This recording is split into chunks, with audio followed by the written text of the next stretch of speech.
Welcome back into the Percussive Art Society Georgia chapter interview series. My name is Andrew Bennett, and we're getting to know some of the awesome percussionists and drummers in the state, from collegiate professors to independent performers and educators. Before we dive in, I do want to take a moment to remind you, if you're not an active PAS member, please consider signing up for that, renewing whatever you need to do just so you can be part of this community. So without further ado, I do want to go ahead and introduce our guest for today. He's artist affiliate in percussion at Emory University. He plays with the Atlanta Symphony, Atlanta Ballet, Atlanta Opera, and many, many more. We have Mr. Scott Pollard. How are you today? Great. How are you? It's a real thrill to be here. Thank you for doing this. What a great idea. Good. Thank you. I'm excited. As we're recording ours, we've actually just launched yesterday with this. So this is kind of exciting to now be into the meat of the series. So to kind of launch us off today, my first question is always, how did you get started? What was your journey? Was there any special teacher or event that happened that convinced you to do this professionally? Let us into your story a little bit. My pleasure. So like a lot of people, I started out playing percussion in 6th grade in middle school band. I was very fortunate. My sister, who was 4 years older than me, played in the drum line at her high school and played percussion and piano growing up, just like I did. So that was sort of my inspiration when I was very young. I don't really come from a particularly musical family. I mean, there's an appreciation and love of music, but no professional musicians, no one that ever really studied it in college either. So the bug sort of hit me pretty young. Really, it did start with piano, to be fair. I played piano for 4 or 5 years before I did percussion. And then I would say like my first real passion that I really fell in love with percussion was playing in drumline in high school, which again is a pretty common story when you ask around. And to tell you the truth, as a younger player, my dream, I was really into it back in the day. My dream was to play center stair for the Cadets of Bergen County. Like that was my thing. Followed all the shows really closely. Got to go to DCI finals a couple of times. And you may not necessarily know that if you do look at my resume, because it's by and large slightly more classically oriented than anything else. But something I hope that we'll get to during the course of the interview today is like how much I appreciate diversity and how I love pretty much every kind of percussion that there is. So after 2 years in high school, studying privately with my drumline instructor, I got to attend the Governor's School in Winston-Salem, North Carolina, which the comparable program to that here is GHP. The very first Governor's School, in fact, the first of the entire country, was that school in Winston-Salem. So that's the foundation of the program. So that was kind of cool to go to where it all started. And I will say, like, there's actually a very specific moment. I don't know how many people can say this, but I have a moment I could pinpoint within about 5 seconds when I decided to do this for a living. And it was playing in literally the very first time I had ever played in an orchestra at Governor's School. The repertoire there is very forward thinking, and it was always very progressive. The idea was to sort of push the envelope of contemporary music and kind of expose students in particular to stuff they may not normally encounter in their youth orchestras and band programs. So we were playing music by Penderecki, Lutoslawski, Christopher Rouse. I mean, you kind of name it. At least 20, 30 years ago, these were like the cutting edge names. So we're playing a piece by John Adams called Harmony Lyra, which is really a fantastic piece if you don't know it. And it's not just there's one percussion instrument there. We were each, I think it required 5 or 6 players, and we had 3 that attended the school, plus our professor, our teacher. So we're just sitting there performing this thing, and we get the live concert. Every student at the Governor's School is there, and we're playing this piece, and I'm just surrounded by all these instruments. And then we're getting towards the grand finale of the 3rd movement. And I remember the brass played this really huge chord. It was insane, Andrew. This just wave of like euphoria came over me. Like I've experienced it maybe 5 or 6 times since then as a performer, but that was the first time, and it was my drug. It instantly became my drug. And it's like, okay, how can I experience that again? What do I need to do to make that happen? And just about every step I've taken in my career since then, including my education as well, has kind of led me. That was the springboard, so to speak. So, and I'll just tell you quickly about my education. From there, I basically went back to high school for a year after Governor's School, of course, and finished my junior year, and had decided at that point that I did want to pursue music. So I transferred from my senior year to North Carolina School of the Arts. And then from there, it was on to the Cincinnati College Conservatory of Music, where I did my undergrad. And I will give a full shout out, I think, to my professor there, Jim Cully, a member of the percussion group Cincinnati, who was my teacher all 4 years and was one of my biggest inspirations. He's actually a very low-key dude, but I remember after I left there, I went to Rice University to get my master's degree. I wanted to have kind of an orchestral focus to try to pursue getting an orchestral percussion job. And I remember watching one of the first times I saw video of myself performing on someone else's recital, actually. I remember looking at myself like performing going, my God, I look just like Jim Cully. Like just the way that I moved and the way my hands moved. And I remember thinking, God, I just paid a wonderful compliment to myself because I remember being so inspired by the way he moved. And it was very subtle and understated, but every motion had a purpose, and the direction of his musicality was very inspiring to me. So not that I didn't have other great teachers along the way, but I definitely owe a big shout out to him. So anyway, that's up through my education. I can certainly continue through there, but we still have another like 15, 20 years to go. Now, I'm going to interject before I get to my next actual question. When you finished that school, when you went through master's and got all that done, did you go straight into working? Did you kind of have like the year off of like, let me go backpack across Europe, or how quickly did you jump into professional playing? That's funny that you mentioned that because, well, first of all, I actually did take a year off between Cincinnati and Rice. And part of that was I just wanted to work. Like I had a bunch of freelance work set up for myself in Cincinnati. I was principal percussion of the Kentucky Symphony at the time, just across the river. And I taught and instructed and was an arranger for the Over the Rhine Steel Drum Band, which was an inner city group that Over the Rhine is sort of at that time was a really fairly downtrodden part of Cincinnati. And they had the Peaslee Neighborhood Center had put together this community steel drum group of mostly underprivileged children. In some cases, there were some adults as well. And I just loved doing that. It was so inspiring to me. And it just sort of further reinforced the idea that I wanted to do music for a living. Also, after being in school every year since I was 5, I was tired. So like I slept late and then I practiced as much as I could. I went back to campus and practiced from like the midnight to 4 a.m. shift when there was nobody around. Had managed to hang on to my key. So at the beginning of my second year at Rice, I took I guess at that time that was my third professional orchestra audition, and very, very fortunate I won it. And it was with the Buffalo Philharmonic Orchestra. It was to play timpani and percussion in Buffalo. And the interesting thing that you mentioned, the backpacking through Europe, is I had always wanted to do that. And this actually happened. I won the gig in September of God knows whatever year that was. Maybe it was 98, probably 1998. And they said, well, we want you right away. And I said, well, 2 things. I'd really love to finish my degree first. If there's any way you could wait a year, which is a pretty big ask. But I was worried if I started, I wasn't going to finish my master's, and I knew that was going to be important at some point.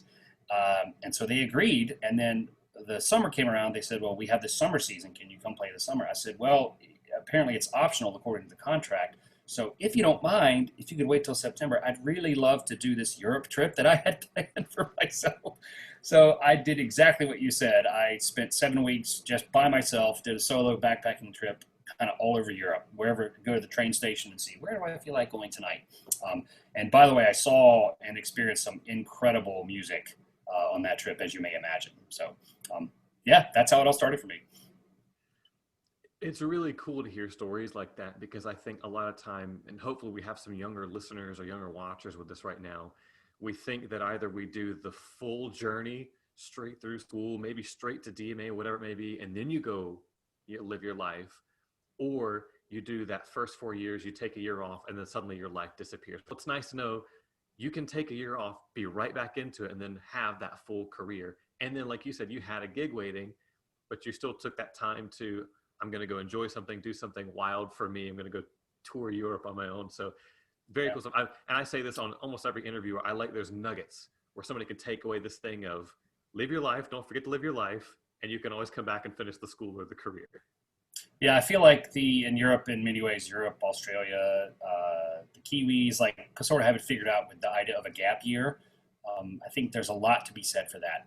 It's funny, I'm sitting here looking, I've spent so much time on Zoom lately. Like I really like to look at what is going on in people's homes, like behind them. So I'm in an office right now, and you may see a drum pad and a music stand in the corner, but the most of this office is decorated with stuff celebrating the national parks, because that's another big thing I'm passionate about.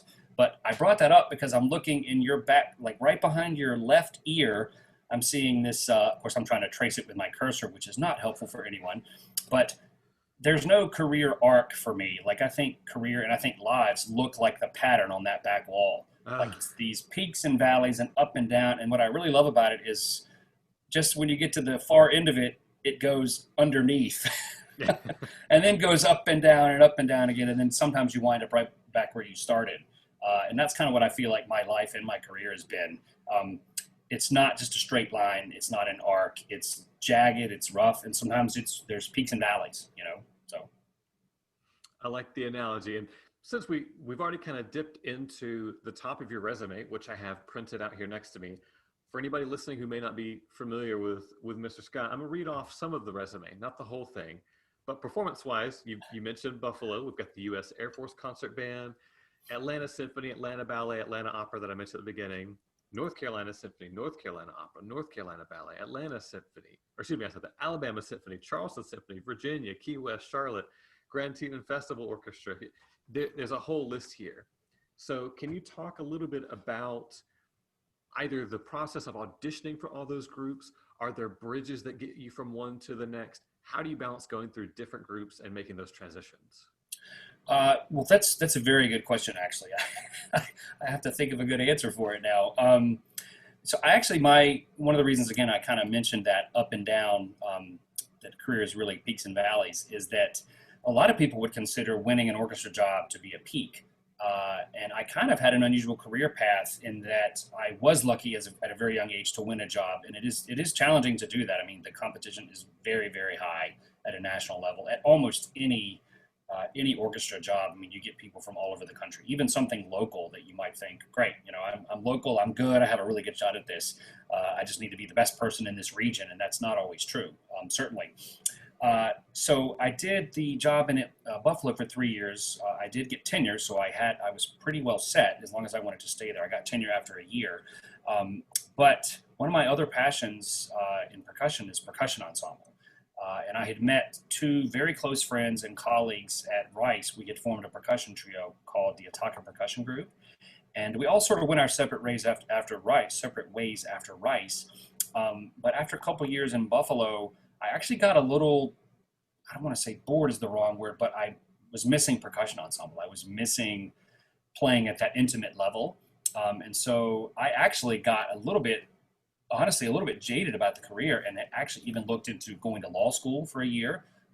Buffalo is a long way from where I grew up in Raleigh, North Carolina. I missed my family. I missed, I had a dog. I missed being able to travel places and see people that I loved. So I was looking for an opportunity to get back a little closer to home and to also reconnect with my peers from college.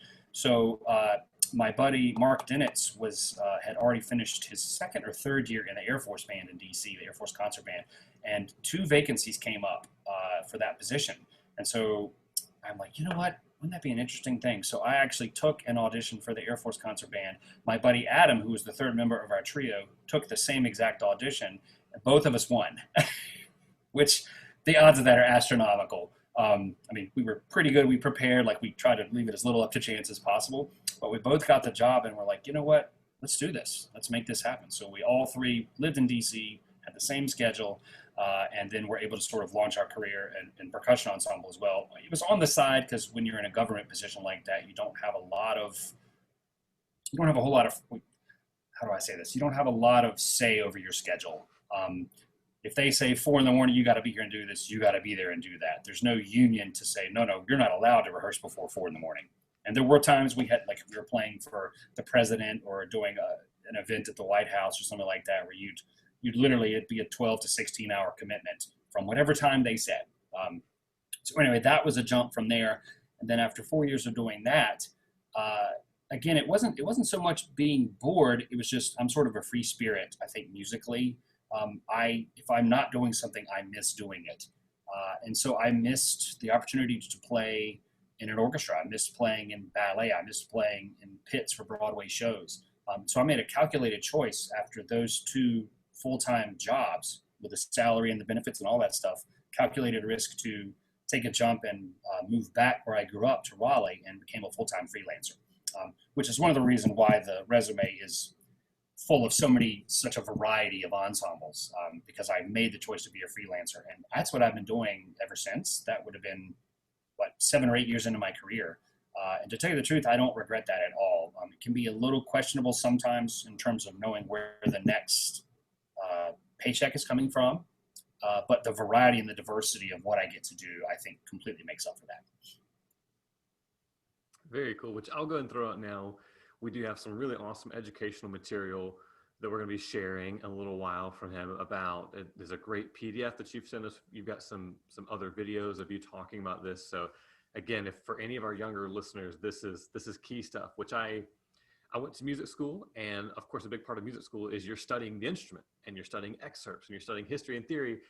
And sometimes we get to graduation day and we forget to think about, how do I put this into play? How do I actually get work? So this is an invaluable resource. I'm excited for us to share it for people to get this and see it and everything.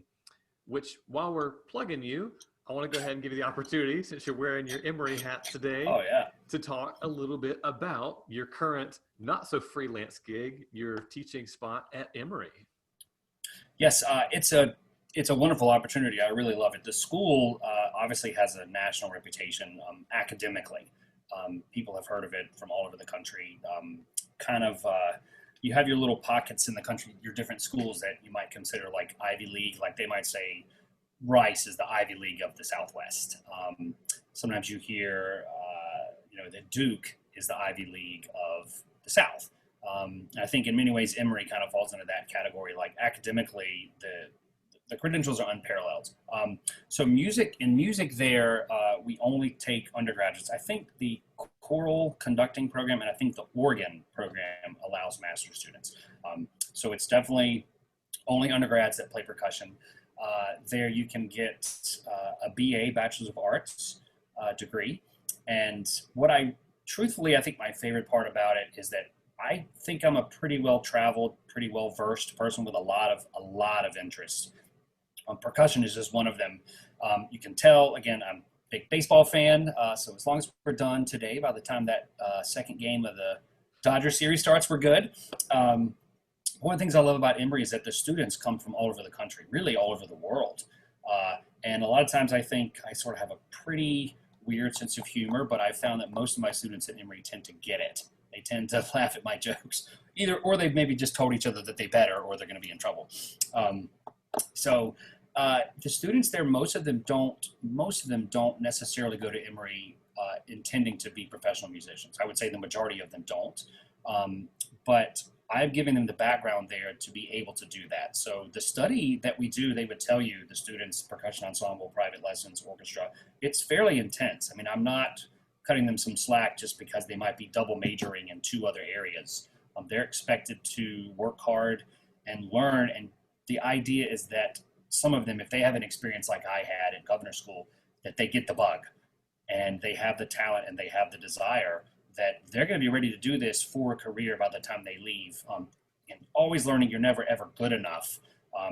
But I'm trying to teach them the fundamentals in every area that I can. So when they're done, they can prepare and move on. And if they want to study it in graduate school, then they're going to be good enough to do that.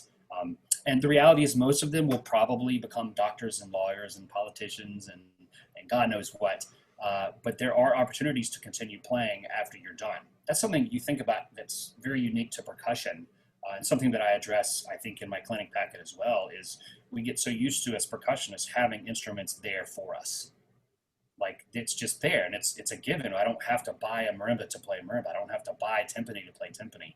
And it's what I keep instilling in these students is like, what are you going to do? Like, is this just going to end? Like, I've graduated my first senior 2 years ago, and I was like, what? Okay, so now what? Like, are you done playing? Like, are you going to get a degree? Like, how is you going to continue playing? So that's one of the reasons I'm so inspired by this freelance thing, is to make sure that everyone that wants to do this at whatever level they want to do it at, they know how to make that happen. Because it's kind of a daunting thing, even if you're planning on doing it full time. It's a daunting thing to get started. So I would say the freelance idea comes up a lot at Emory. And of course, the percussion ensemble thing I'm very passionate about. I know we're going to talk about that probably a little bit towards the end. But I'd say overall there, the students get a great education. They're usually pretty bright kids who are motivated, which helps me a lot. And any of them that are watching this, don't just pretend I didn't say that, because I don't want them to get a chip on their shoulders. So anyway, the school's great. The performing ensembles and the faculty are truly world-class. Check out their website, any young students. Percussion-wise, we have myself and Mark Jancic, principal attending of the Atlanta Symphony, our teachers there. He's been teaching there 35 years, I think. And I'm not even sure. I think this is my 6th year now teaching there. So I love it. I wouldn't trade it for the world. I really wouldn't.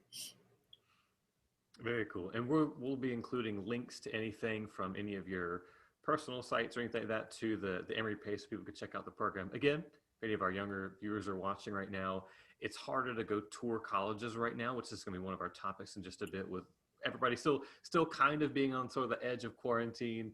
We can't go tour colleges the way we used to. So it's nice to be able to either hear you talk about the program here, then visit the website and kind of look and see, all right, what have they done? What have they played? All that kind of good stuff. Andrew, if I can interrupt a sec, something I should definitely point out in case I forget to do this is the one thing that I was able to do when I first started there was to start the Emory Percussion Symposium, which is an annual event. It doesn't look very strong that we're going to be able to have one this year, and that's true for obviously a lot of people. And one thing I've done to help build the knowledge of the program, the percussion department in particular, is the symposium, of course, and we have had some really, really wonderful guests, some wonderful performances, some wonderful clinics there the last 4 years that I've done it. And we have a YouTube page for that, so maybe I can share some links for that. The percussion ensemble and the youth orchestra now has a percussion ensemble. They both have YouTube pages as well. So I am such a tech idiot. I mean, I'm like so low key, basically, typically, but I have learned that I have to try to play this game a little bit with the social media and YouTube and trying to get on board with the video. And the Zoom stuff in the last 6 months has really kind of pushed the envelope for me in a good way. So knowing that those resources are out there. So anyone listening, please do check out some of our videos. I think we're going to hopefully share a few towards the end of this. But the symposium in particular has been a really nice thing, and we do hope to get that back up and running once things are safe again. Last thing to point out, you mentioned touring campuses, how difficult that is right now. It's just so odd to think I have about half of my students have not opted out of participating this semester, but they've opted out of being at Emory in person. They gave all freshmen had the option to show up in person. Upperclassmen were given just a few instruments were allowed. I think people that played organ were allowed to attend if they were sophomore through senior. And then I think the only other instrument was percussion. So basically the musicians in person at Emory right now are freshmen, some organ players, and then percussionists at whatever level. So having said that, we still had some students opt out for safety reasons.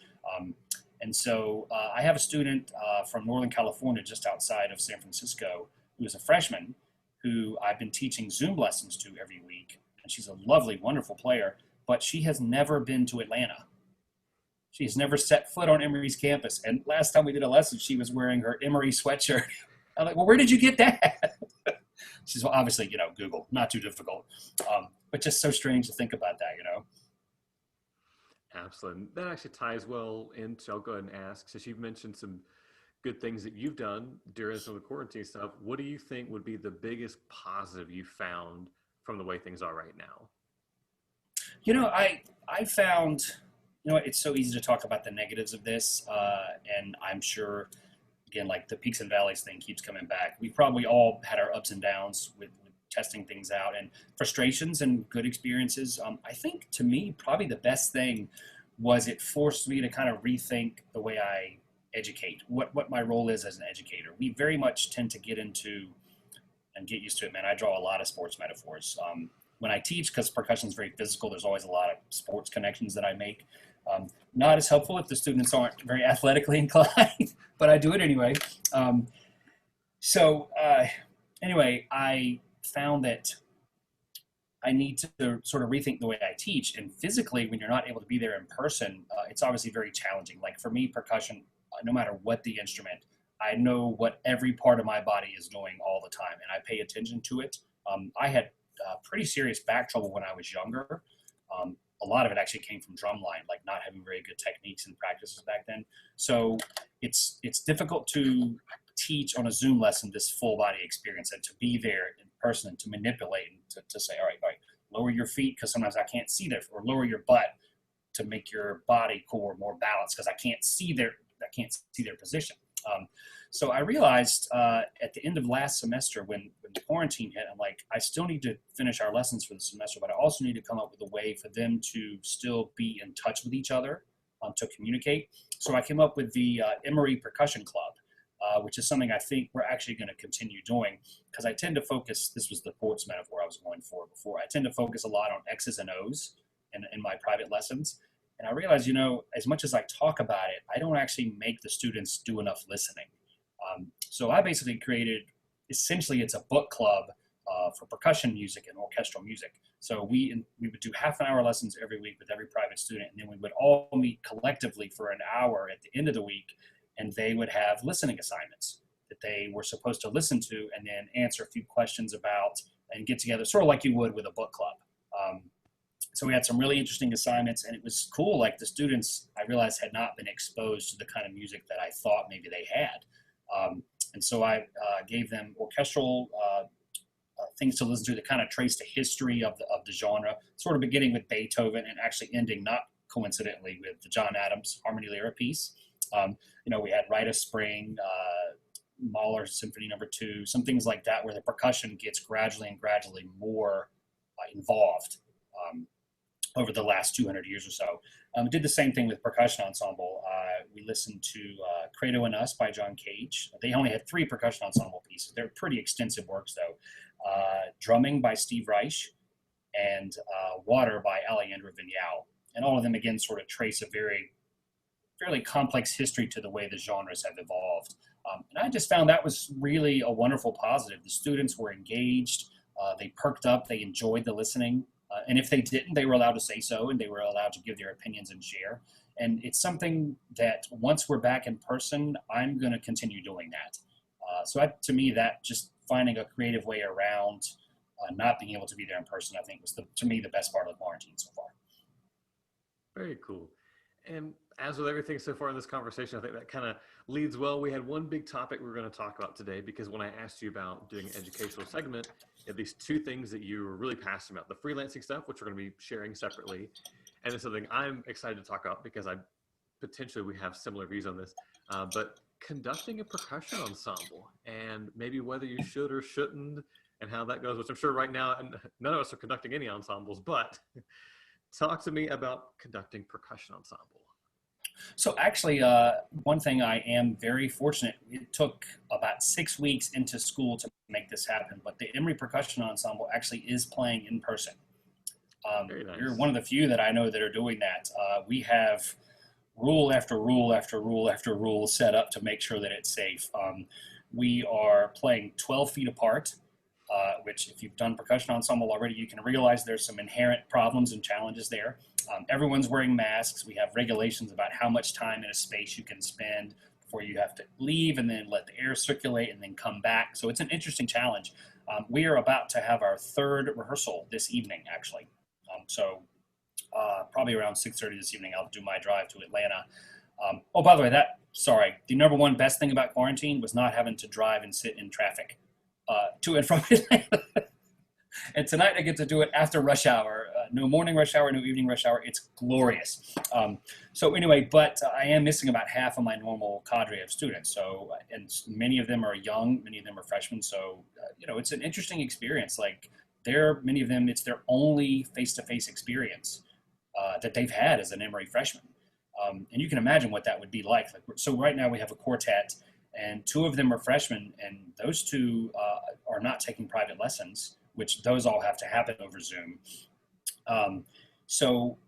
And for me, I'm fairly animated. Hopefully you can tell just even over Zoom. But I'm missing, like, I'm cracking jokes in person, and all I see are their eyes. I realize they can't tell if I'm smiling and making a joke. I can't tell if they're getting my sense of humor. It's an interesting experience, but very proud to say we are able to play in person, and the students have really rallied so far. So that's fantastic. Okay, so we said the word conducting a percussion ensemble. I actually don't believe that there should ever be a conductor for a percussion ensemble. I believe that there should be directors, and that can mean a variety of different things. But to me, I think at a certain point, like when you're starting with a percussion ensemble, it doesn't really matter the age group. They are usually more capable of doing things than most conductors or directors give them credit for. You just kind of have to tear off the Band-Aid a little bit and see what happens. So I actually kind of have a list of reasons why I believe this. And it's not to say that you shouldn't ever conduct, because anytime I run a percussion group, I almost always conduct, literally like physically conduct the first few rehearsals. You're just getting everybody on the same page. You're getting them to open up, listen to their parts. I'm sure you know, as someone that's done this before, students tend to think maybe 1 week at a time, sometimes just 1 or 2 days in advance. So they think, okay, let me just prepare just enough to get through this week, and then I'll prepare just enough to get through the next week. So a lot of times your first couple of rehearsals are very frustrating, and there's a lot of, why didn't you learn your part? Why don't you know this? No, that X means that, and that bass drum means a bass drum, not a snare drum. You know, simple, like stuff that makes you want to pull your hair out, kind of agony, right? And making them accountable from the very first rehearsal, I think, is a very challenging thing. But knowing that they are not going to have me there to hold their hand through the last few rehearsals and the performance really makes a very big difference. So if you don't mind, Andrew, I'm actually just kind of run through some of my little spiels here. I made sure I wrote them down because I think these are important points. And seriously, feel free, if you have thoughts or opinions about this, share them at any time, because I'm bouncing these off you as much as anyone else that's listening. So I think the number one reason not to use a conductor, even for the youngest group and the most challenging piece, is that it gives all members a real sense of ownership of the piece. They have to be accountable to each other, to everyone else in the ensemble. And I think when you see live performances, having the conductor there visually, honestly, it just kind of gets in the way. Like it sort of bothered me. Basically, it makes me think, could these students do this without that person up there waving their hands, right? And it's not that the conductor doesn't have value, but I'd like to see sort of like, basically, to me, the best percussion ensembles remind me a lot of really good jazz bands or really good drum lines. Like, you know that they know how to groove, you know they know how to communicate. And in many ways, I'm trying to think, probably one of my favorite groups that I've ever heard live. Are you a bluegrass fan at all, Andrew? A little bit. Depends on the day. So I never was. I really was introduced to the genre by a group called Nickel Creek. Yeah. It's a really, really fabulous mandolin player. It's not ukulele, it's mandolin. That's right. And I saw them perform live in Washington, D.C. This is 15, 20 years ago now. And it was by the end of the entire first set before I realized, my God, they don't have a drummer. Like, it had never occurred to me, because their rhythm was so immaculate. Their sense of ensemble was so glorious that I didn't even notice that there wasn't a drummer. I mean, they had a guy playing upright bass who was basically their drummer. It was one of the most glorious things rhythmically that I've ever seen. And I realized, good percussion ensemble is about that level of communication. Not communicating with the conductor, but communicating with each other. So, all right, I'm going to bring up a couple more points, then I'm going to actually play a couple of excerpts from the Emory Percussion Ensemble that hopefully will articulate some of these points. So my second point, actually just brought up the drumline thing. The third is that most percussion ensemble pieces, especially if they're written for larger ensembles, maybe like 8 or more players, there's almost always a metronome somewhere to be found in the part, right? Now, it's your job as the director to find where that is and then sort of assign someone at various different moments. Who's in charge of keeping tempo? Who do we listen to here if things get a little wonky? Because they do get wonky, right? You sacrifice a little bit, potentially some rhythmic integrity when you pull that Band-Aid off and make them do it themselves. But to me, it's worth it knowing that they're using their ears as much as their hands to make music. So, all right, so I think if you don't mind, I'm going to share screen and play an excerpt from the percussion ensemble. This is from Steve Riley's I Irascible, and I have about 2 or 3, 1.5 or so minute excerpts that we'll share. So let me see if this works, Andrew.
So anyway, if you were able to listen to that last excerpt, hopefully you've seen some of those points I brought up illustrated so far.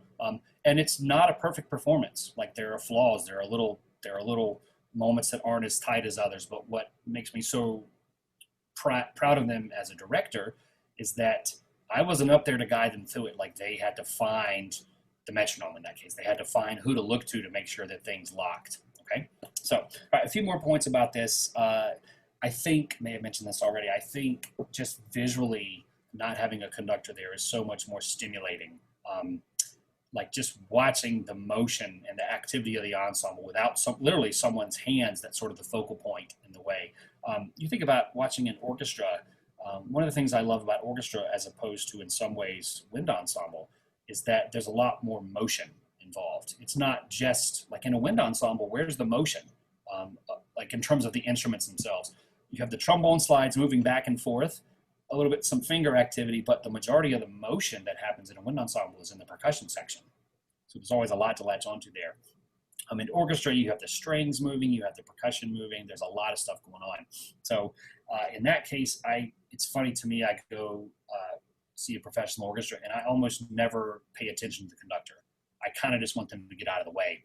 And that's one of the reasons I love chamber music so much, is that it's sort of up to the players to be their own conductors. So another point to bring up is I really think as long as you are able to make them do it, I think students having cues written into their parts, knowing other people's parts as well as their own, is essential. And one thing that it really, really helps to do is it gets people's eyes and heads up out of the music stand. Because when there's a conductor, you know that fail-safe is up there and you can only look up when it's necessary. You can get away with it. And to me, that's such a bummer, because you'll have half the ensemble looking up and playing, half the ensemble staring at their part, and their stands and the music become a part of the experience. And I don't want that to be part of the experience. I want it to be something that I don't notice at all. So we're going to play this next excerpt here, which is again also from Steve Riley's I Irascible. It's a much slower, more amorphous section, and you can really see the students listening to each other and using their heads to communicate. There's actually some vocal parts in there that they have to sync up. And at all points, if you really look closely, you'll see how they interact with each other, hopefully in a very effective way. So I think you'll enjoy that as well.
Okay, and the last few points to bring up leading into our last excerpt is that I really believe in communicating not just through cues and through knowledge of each other's parts, but also through movement.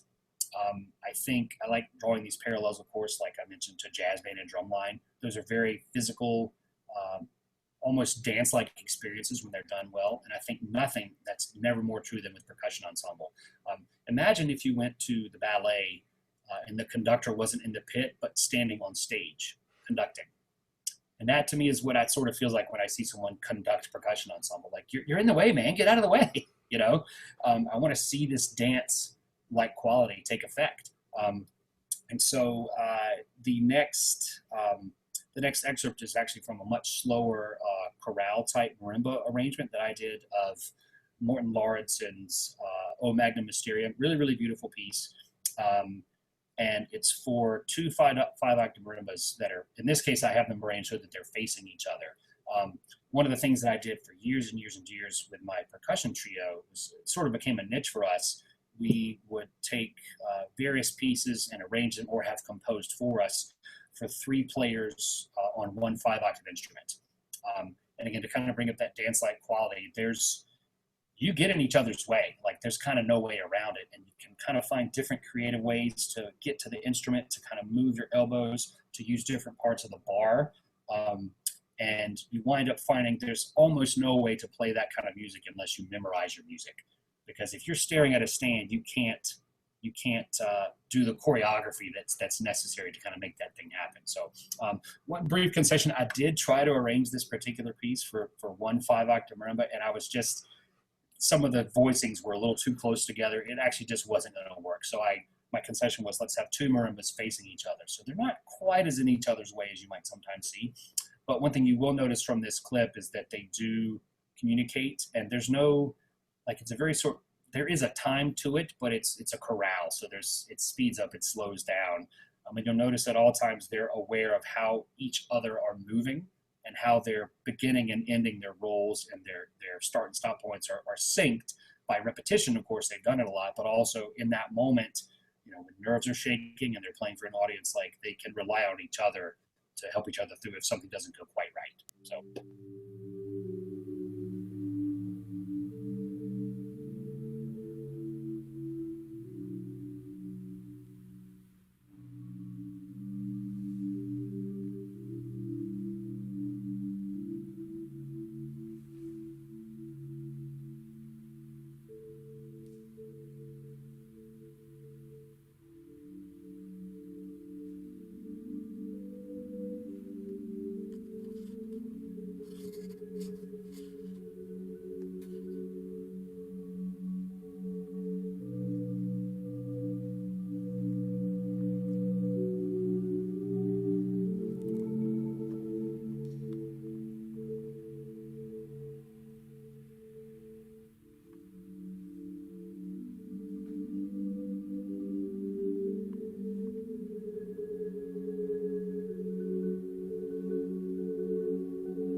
Okay, last thing to point out about this issue is, as a director, again, not conductor, as a director, your rehearsals are going to change. They're going to be intense. You are trying to you're trying to turn yourself as a director, each student of the ensemble, into a conductor themselves in terms of their awareness of all the other parts. It's not easy, it's intense. Like, you have to spend time not just playing, but talking about cues and making sure people take their pencil and write in as much as they can into their spaces and into their rests, so that when things go wrong, because they do, right? In live performance, man, it doesn't matter the level of player. if I do a recital, one of the things that I do now is play in a duo with my wife, a bassoon player. It's a percussion bassoon duo. Like, what a strange thing. Whoever would think that would be a thing. If we play an hour, 15-minute recital, some things are going to go wrong, and it happens all the time. We have had to start and stop again before. It does happen. And we're pretty accomplished, pretty professional players who have been doing this for a long time. So my point is, things go wrong. Knowing that that happens at even the highest level, why not let your students who may only be doing this for 5 to 8 years of their lives, like, give them that opportunity to be in charge and take that ownership.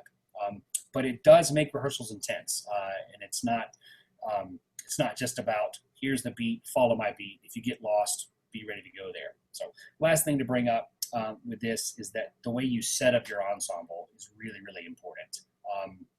Communication is key. Visual awareness and oral awareness are so important in this situation that I tend to see a lot of ensembles that are conducted tend to have a very sort of thin arch to them, right? Where hopefully everybody's at least pointed towards a conductor, but you can get away with a pretty wide arch.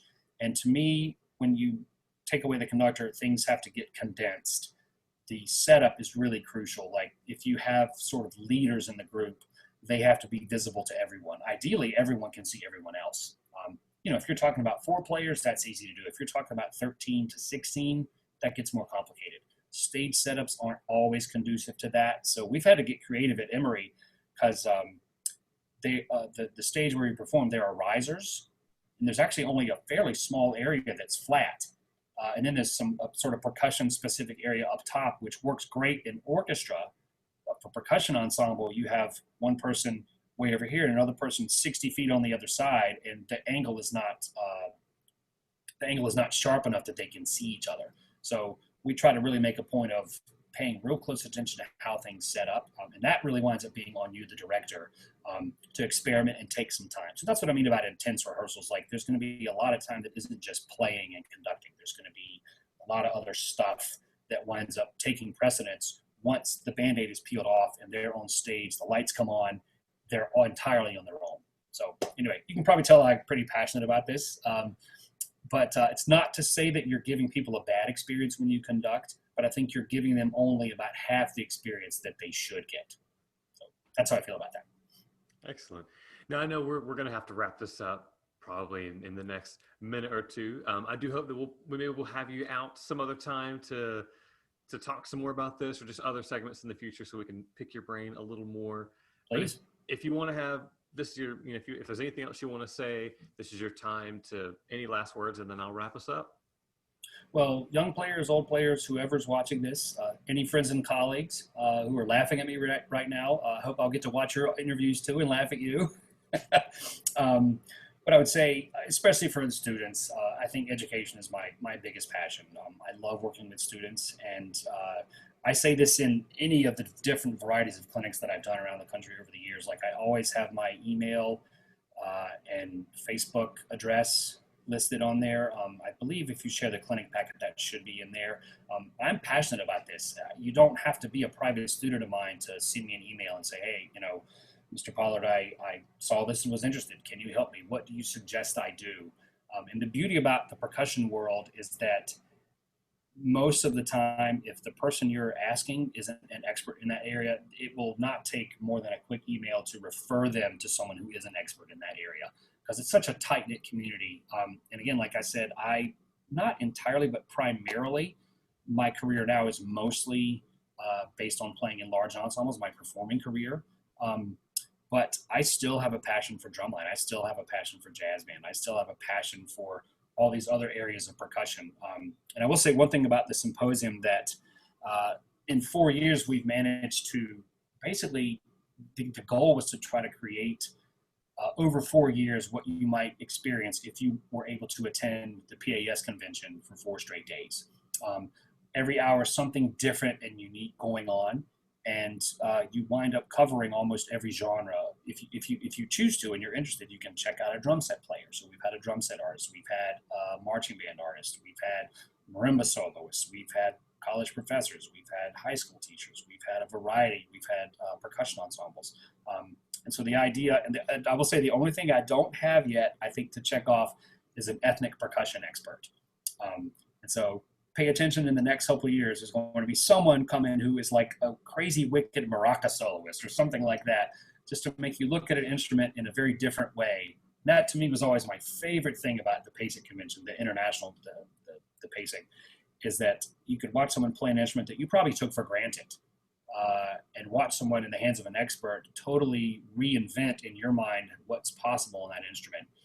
And that's what inspires me. That's what makes me want to practice. And I hope that the students watching this in particular will take advantage of that. Because you guys, by the way, doing a great job. Georgia PAS didn't, in my opinion, have that much going on until the last few years. So you, Nate Lee, you guys are doing a great job of like reaching out, making things happen again. Hopefully there'll be a regular day of percussion again for Georgia very soon. I think that's in the works. So this is awesome. I really appreciate you guys doing this. Awesome. Well, thank you so much for taking time out of your day to talk with us, share a little bit. Again, I think maybe we'll try to pick your brain in the future, and we are going to be sharing the educational content from him very soon. Really, really, really cool stuff. So once again, for any of our viewers, consider signing up for PAS if you're not active right now. We do have, as we're recording this, PASIC 2020 is coming up. If you're seeing this before November, go ahead and register for that. Even though it's virtual, there's a lot of cool stuff on there. So thank you, everyone, for tuning in. Stay safe, and we'll see you in the next interview.